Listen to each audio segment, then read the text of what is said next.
As you were talking, I was wondering, is this the dawn of the used car, right? With chip and supply chain disruptions likely due to the geopolitics. I mean, the whole EV thing, which requires supposedly twice the microchips and all that we already are short on. I mean, is this the dawn of the used car? I remember my time in Iraq and Bosnia in the military, just remembering every car I saw looked like it was 20 to 30 years old.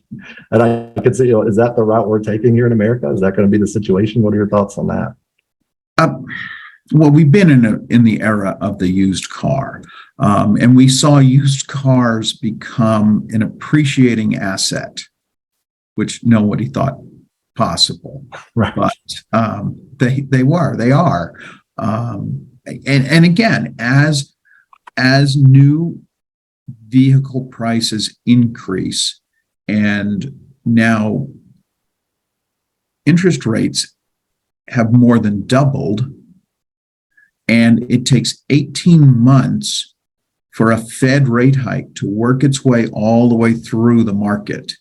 Wow. So we're 18 months at least into this or ahead of us. So people are being priced out of that new car market, and it's just going to continue to put pressure on the used vehicle market. And if you have people like me who have a very decent vehicle, I'm not getting rid of it because I don't know that I can get a new one. Mm-hmm. Yeah, no doubt. I'm in the same boat, right? We have a decent vehicle. The miles are fair. It's in great condition. And normally, in normal circumstances, we probably would have traded in a year ago, but we're just going to hold on to it a little longer. Right. I completely understand. Great insight. And I would have never guessed that it took 18 months for the Fed for a rate hike to affect the whole economy. So it'll be interesting to see how it affects everything that we deal with on a day-to-day basis over time. What are the main? Right. Right. Some things like loans are immediate.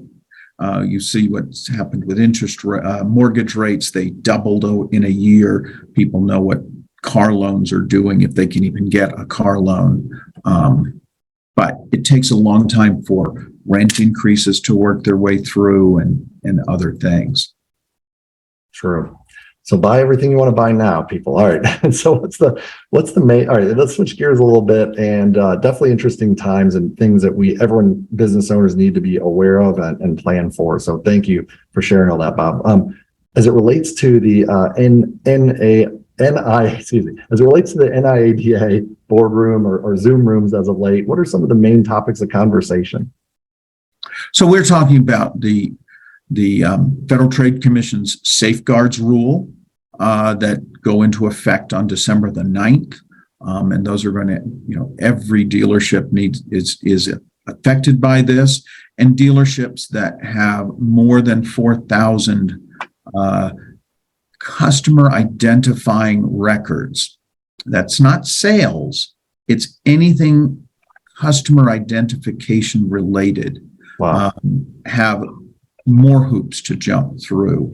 And the really scary part of this rule is it's not so much going to be enforced by the government.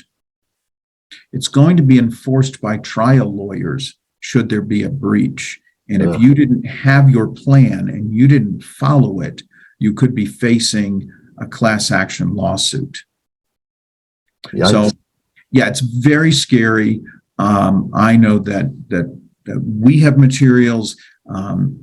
NADA has materials. I'm sure IADA has materials to help our dealers prepare for this. So we're talking a lot about that. We're talking about the tax bill that just passed the Senate and is now pending in the House, and what that means, and what does 80,000 more IRS auditors mean for S corps. Yeah, that's an interesting, could lead to some serious diversions or distractions from business focus, which is really where entrepreneurs need to be focused right now, not on protecting your assets is key, but the distractions that come with an audit or something. Could you say on the safeguard, and I know when do dealers need to have their plan by on the safeguard? December the 9th.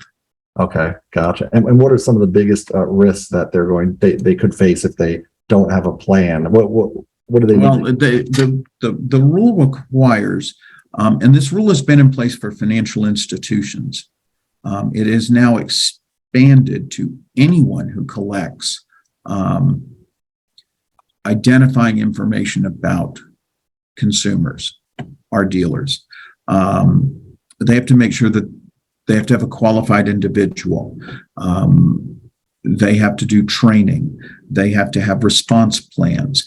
They're responsible for their vendors keeping information safe. So I was just at a meeting where somebody said, well, my DMS provider will keep it all safe. No, you're responsible for your DMS provider. So you better make sure that they are keeping it safe. And it's all about protecting the consumer. So, it's going to be a process for us all, and it's going to be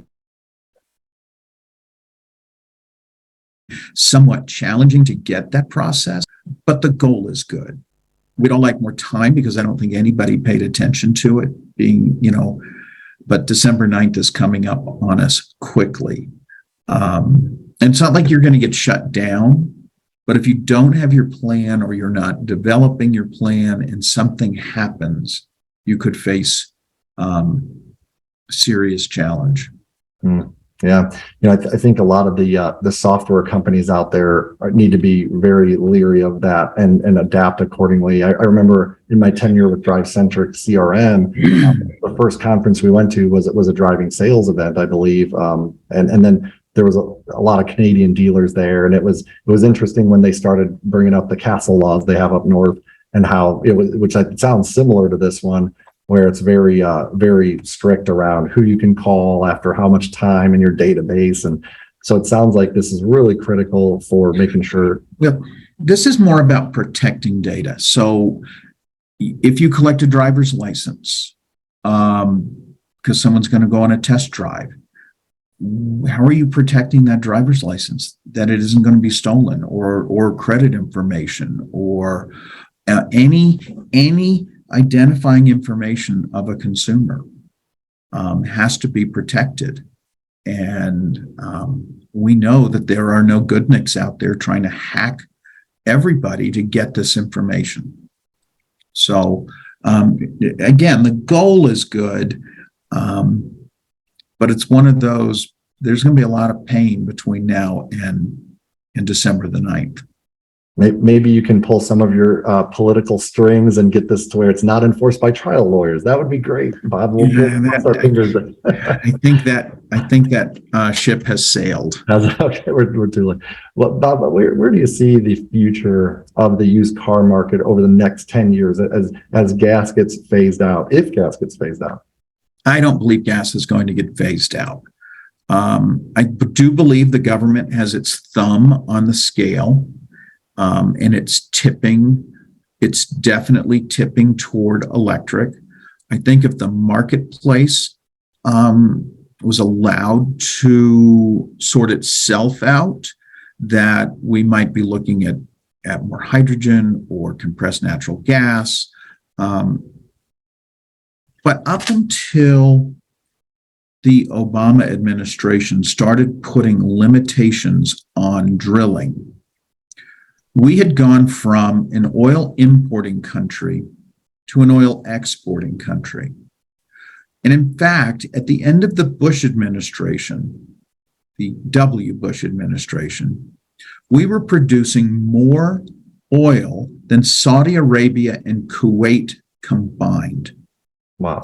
So what the real question I believe we should be having, or the real discussion we should be having, is, number one, do consumers want to drive electric vehicles? Is it even practical? You have a 10,000 unit apartment complex. How many chargers are you putting in? Can you drive 400 miles without it becoming an overnight trip? Because they'll say they have this range, but the range on the highway is much less because you're not braking and adding more fuel.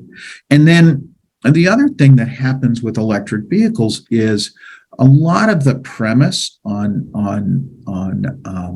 savings is based on one person in the vehicle. So when you add more weight, it changes that dynamic. So I think what we saw when gas prices jumped to $5 a gallon is the realism that the American people don't want to give up their gasoline-powered vehicles, and they're going to react negatively to the government that forces that gas price to get to $10 a gallon, which is what it's going to take. And then politicians need to be honest. They ran from those $5 and $6 and $7 gasoline per gallon. Oh, it's the oil company's fault. It's the service station's fault. No, it's your fault. Your policies created that. Own it. If you want people to get out of their gasoline-powered vehicles, own that you're going to raise gas prices to $10 a gallon. And let's have that debate at the ballot box. Right. For those people who live in urban areas, I don't agree. I think electric vehicles are cool. I just saw is it the Rivian, the pickup truck, yesterday. Somebody had it here at the hotel that I'm at. It's great, but I'm a believer in the free market and the belief that the market should sort this out and not the government. I'm with you 100%, Bob. I'm trying to find something we disagree on here, but no. What you said about the questions, right? Like, do people even want this? I think that's what it boils down to is like, can we ask the hard questions and then have well thought out answers, right? Can our power grid support this? And what happened? You know, what sort of, how much will it cost to add all these class 2 and chargers to apartment complexes, gas stations everywhere, right? And who's going to pay for that? Which we know it's going to be the taxpayer. Which so the bunch of people who maybe aren't behind it, but yeah. And I don't want to sound like I'm anti-EV because I just had a Tesla rental the other day when I was traveling, and it was a really awesome, fun car to drive. But at the end of the day, we got to ask the tough questions, and we need to have good, honest, well thought out answers. And I love what you said about the politicians owning it. It's like if you're going to make a decision, stand by it. Couldn't agree more. But Bob Voltmann, thank you so much for sharing your wisdom and your insights. And thank you for protecting our amazing automobile dealer base. We really appreciate you. And I wish you good fortune moving forward. And please keep fighting the good fight. Thanks, Sean. It was an absolute honor to host you on our show. And for the Automotive Leaders Winning Cultures webcast, I'm Sean Kelly, the Car Biz Coach. Have an awesome day. And thanks for tuning in.